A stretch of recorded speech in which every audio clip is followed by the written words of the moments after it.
দাদা টিমের মালিক কে গো?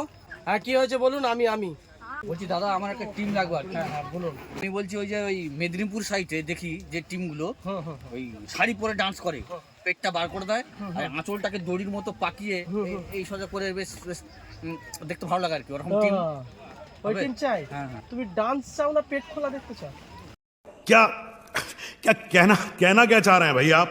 আমার ইয়াং জেনারেশন ছেলে বুঝলেন তো, এখন তো ওইটাই সবাই চাইছে। না আমাদের তো পেট খোলা হয় না, আমাদের ডান্স দেখানো হয়। যদি ডান্স চাও তাহলে বুকিং করো, না, আর পেট খোলা দেখলে অন্য জায়গা থেকে বুকিং করতে পারো। না ওইটা হবে হুগলিতে না? না হুগলিতে ওই সব কাজ হয় না, মেদিনীপুর হয়। হ্যাঁ কিছু টিম বাইরে থেকে আসছে, পেট খুলে দেখাচ্ছে, তাদের হয়তো মানে এইদিকে ভাইরাল করার জন্য চেষ্টা করছে, কিন্তু আমাদের এইদিকে তো এই সাইডে হয় না ওরকম সিস্টেম। আরে যার টাকা লাগবে দেবো না টাকাটা প্রয়োজন, টাকার দরকার যেই সাইডটা হয় সেটাই ভালো।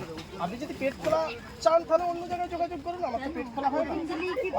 আমি অনেক টিমকে জিজ্ঞাসা করছি, ওরা বলছে নাকি আমাদের ইউনিয়ন আছে, কিন্তু ওরা তো করছে মেদিনীপুরে দেখছি। ওরা করতে পারে ইউনিয়ন থাকা সত্ত্বেও হচ্ছে করে। ইউনিয়ন থাকা সত্ত্বেও বাইরে ওরা বিভিন্ন জায়গায় বিভিন্ন এলাকায় বলছে ওটা নাকি আমাদের আইনগতভাবে রয়েছে যে মেয়েটা কাপড় পরলে পেট খুলতে হয়। মেদিনীপুর থেকে এনে দিন না একটা টিম, যদি এখন একটু। না আমার যোগাযোগে সেরকম টিম নেই, ওই ধরনের টিম নেই। এমনি সোশ্যাল ভদ্র অনুষ্ঠান যে ধরনের ডান্স গ্রুপ হয়, যদি সেই ধরনের ডান্স গ্রুপ চাই তাহলে আপনি যোগাযোগ করতে পারেন, অবশ্যই পাবেন। আপনার কাছে হবে না? না আচ্ছা আপনার নাম্বারটাই দিন। না আমার নাম্বারটা দিলে আপনার আমার নাম্বারটা কার্ড দিন, একটা কার্ড। না কার্ড দেওয়ার প্রয়োজন নেই, আপনি যেই ধরনের ডান্স চাইছেন ওই ধরনের ডান্সের জন্য আমি কাউকে কার্ড দিই। তাহলে হুগলি কি অনুষ্ঠান দেখবে না? না হুগলি অবশ্যই অনুষ্ঠান দেখবে, হুগলির মানুষ ভদ্রতা পছন্দ করে, সোশ্যাল অনুষ্ঠান ডান্স বোঝে, সেটাই হবে। হুগলিতে ওই অনুষ্ঠান হবে তাই তো? হ্যাঁ।